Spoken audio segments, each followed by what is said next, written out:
सारा टाइम कपड़े धोएगी क्या? जाके और कुछ काम कर ले। कितना काम करती हूँ दिखता तो आपको है नहीं कभी भी। कितना काम करती है? दोपहर में तो तू सो के उठती है। जब कपड़े चाहिए होते हैं चंदा ये दे चंदा वो दे। बस कर, कुछ नहीं करती, जाके दूध गर्म कर दे। पूरा दिन आप तो बच्चा ही संभालती रहती हो।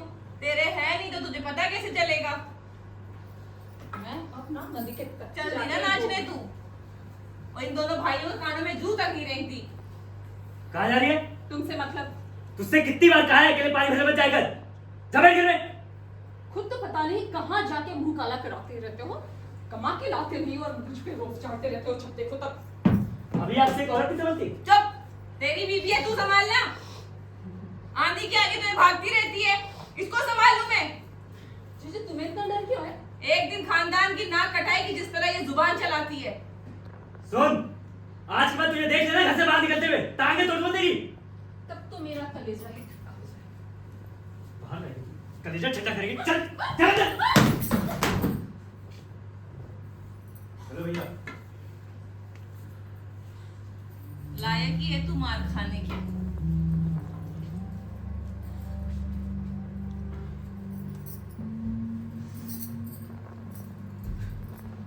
ओ महारानी, काम पड़ा हुआ है पूरा। बस ड्रामे चाहिए, एक बहाना चाहिए बस पड़े रहने का। और ये गए दोनों भाई बेकारी करने के लिए। घर में 1 रुपए तक नहीं लाते, सारा सुबह शाम तक घूमते रहते हैं। दोनों यही मिलते हैं। आ जाए खाना देती हूँ इन्हें मैं। मैंने कहा एक दाना नहीं है घर के अंदर, महारानी पड़ी है, बोला छन्नी को भिड़ा लाए घर के अंदर।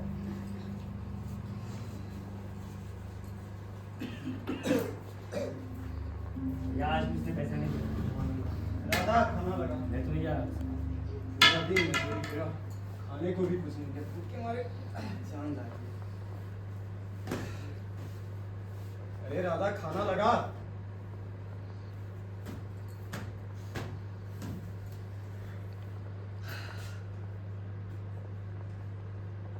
राधा सुनाई नहीं दे रहा, खाना लगा।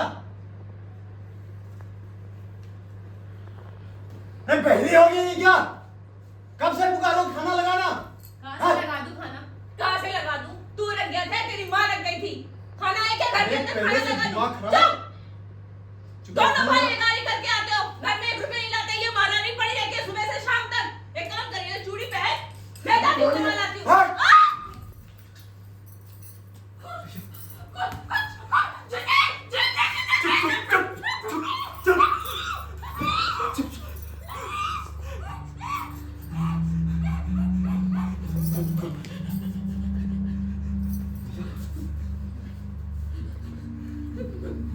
दुखी, अरे ओ दुखी,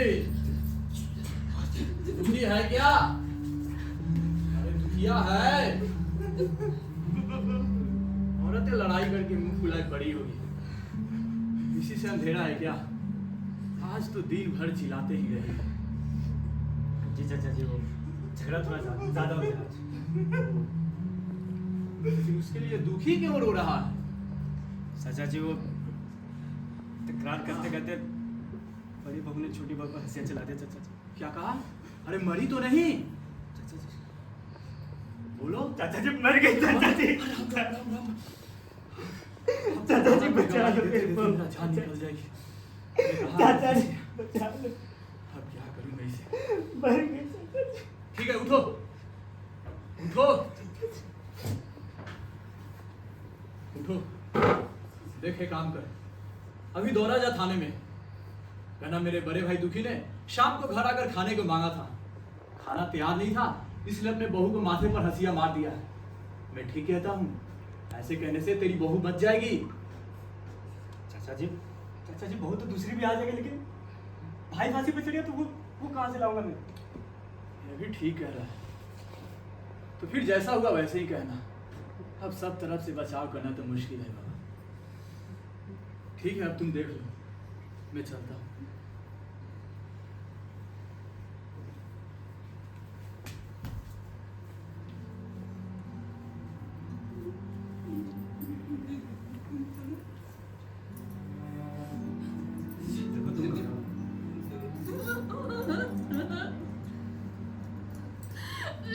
देखो देखो चुप रहो, तुम इसमें डरने की कोई जरूरत नहीं। हम संभाल लेंगे सब कुछ। तुम एक काम करो, ये कसूर अपने ऊपर ले। मैं तुम्हें बचा लूं। देखो बस तुम्हें इतना बोलना है कि बड़ी वो हंसिया चलाने आई थी और मैं बचाओ में हंसिया चला रही उसके ऊपर। बस मैं तुम्हें बचा लूं, मैं यकीन दिलाता हूं तुम्हें। देखो तुम्हें डरने की कोई जरूरत नहीं, बस तुम ये कबूल कर लेना। भैया देखो, मैंने बहू को सब कुछ समझा दिया। मैंने बोल दिया कि बड़ी बहू ने हंसिया चलाने आई थी और मैं बचाओ में हंसिया चला दिया उसके ऊपर। भैया मुझे चंदा करे कौन है? चंदा करे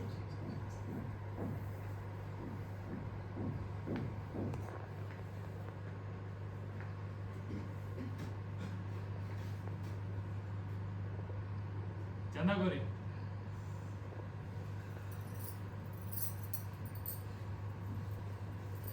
तुमने किया है खून? जी, क्यों क्यों किया है खून? वो मुझे सुहाती नहीं थी। क्या झगड़ा हुआ था? नहीं, पहले ये बात नहीं थी तुम्हें? नहीं। साहब ये झूठ चुप! साहब चुप!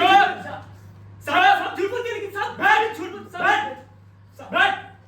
बैठ! बैठ!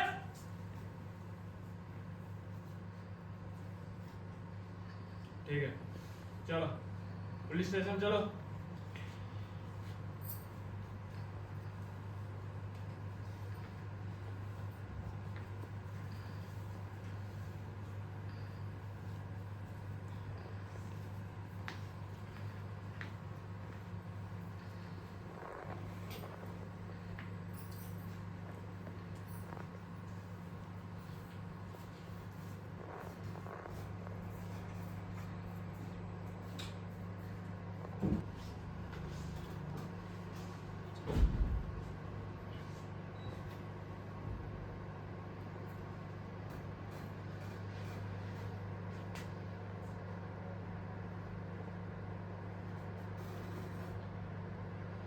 चंदा कोरी, खून तुमने किया है? जी, क्यों किया खून? वो मुझे सुहाती नहीं थी। क्या वो तुम्हें पहले मारने आई थी? नहीं। चदामी,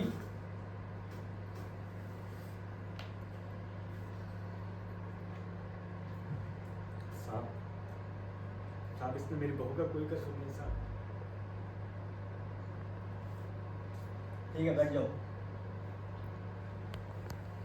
रामलोचन,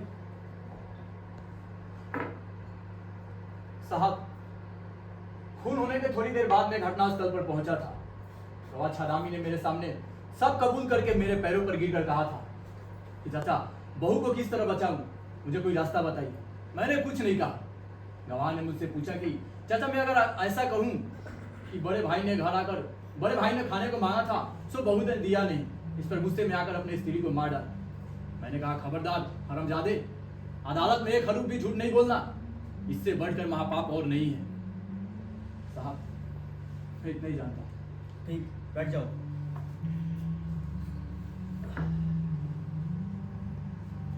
चंदा कोरी, क्या ये खून तुमने किया?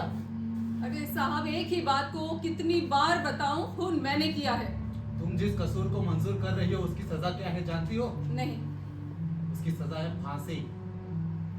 तो मैं आपके पैर जोड़ती हूँ साहब, मुझे वही सजा दो, मुझसे अब और सहा नहीं जाता। चदामी,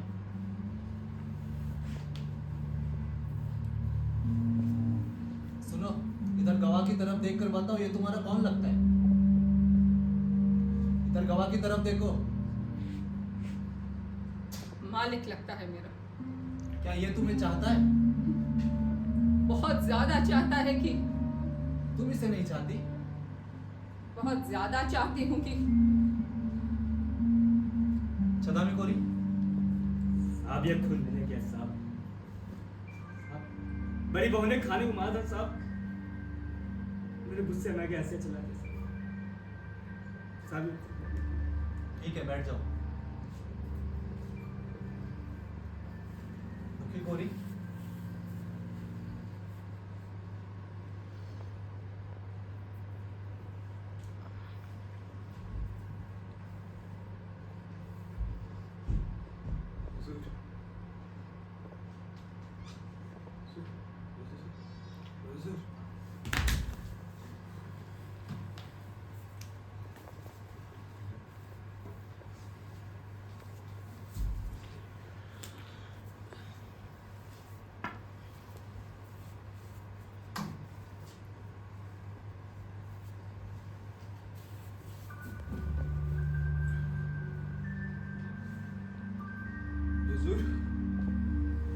ये खून मैंने किया है हुजूर।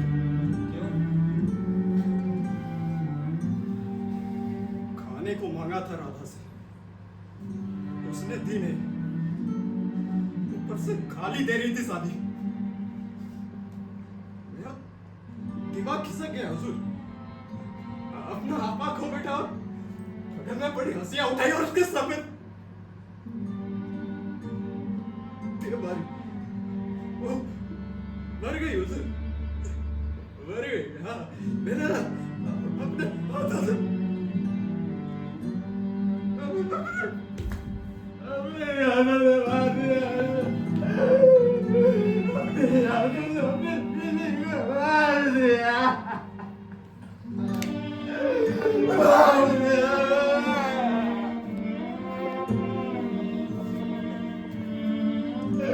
मैंने किया है हुजूर, खून मैंने किया है, मैंने किया, मैंने किया। ये दोनों भाई घर की बहू को फांसी की बेइज्जती से बचाने के लिए कसूर मंजूर कर रहे हैं, किंतु चंदा थाने से लेकर सेशन अदालत तक एक ही बात बताती आ रही है, उसकी बात में जरा भी कहीं फर्क नहीं पड़ा। इसलिए कोर्ट चंदा कोरी को फांसी की सजा सुनाता है। तो कोर्ट इज डिसमिस्ड। हुजूर नहीं, हुजूर मैंने क्या खून, हुजूर मैंने क्या खून, मुझे फांसी दो, नहीं मैंने किया, मुझे फांसी दो, हुजूर, हुजूर मैंने किया। एक छोटी सी लड़की गुड़िया गुड्डा गुड़िया फेंक कर अपना बाप महतारी का घर छोड़कर ससुराल आई थी। उस दिन रात को शुभ लगने के समय आज के इस दिन की भला कौन कल्पना कर सकता था। उसका बाप मरते समय यह कहकर निश्चित हुआ था कि खैर कुछ भी हो, मेरी लड़की तो ठीक ठिकाने से लग गई।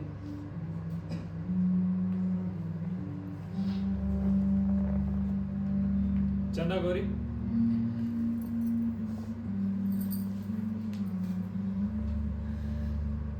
तुम्हारी कोई आखिरी ख्वाहिश? एक बार माँ से मिलना चाहती हूँ। बाहर तुम्हारे पति मिलने आए हैं तुमसे। उसको मौत भी ना आए।